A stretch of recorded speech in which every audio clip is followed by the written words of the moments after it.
Баршаңызға сәлем, мен каналыма қош келдіңіздер.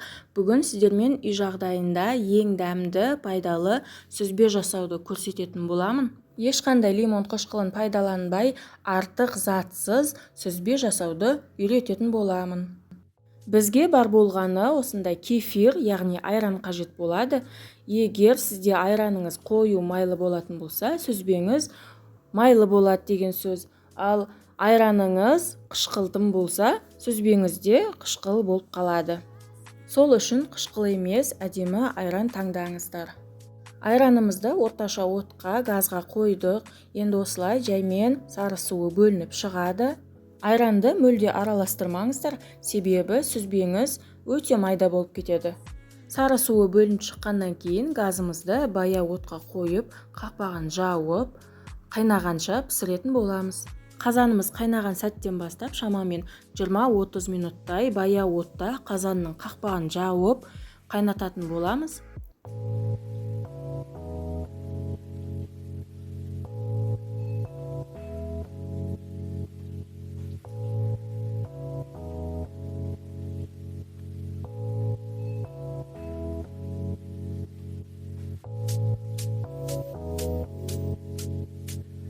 Жиырма минут өткеннен кейін осылай видеодағыдай пышақпен кубиктерге бөліп шығамыз. Менде видеоға түспей қалыпты. Қайтадан қақпағын жауып 15 минут қайнатамыз және де астын өшіріп бөлме температурасында осылай суытатын боламыз. Сүзбеміз суығаннан кейін сары суымызбен сүзбені бөліп аламыз. Менде осындай үлкен ситамен бөлемін. Егер сізде ондай сита болмаса, марлемен бөліп алуға болады.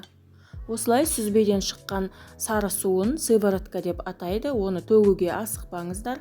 Осылай банкіге құйып, мен бөлме температурасында суып, тоңазытқышқа салып қоямын. Оны түрлі жағдайға пайдалануға болады.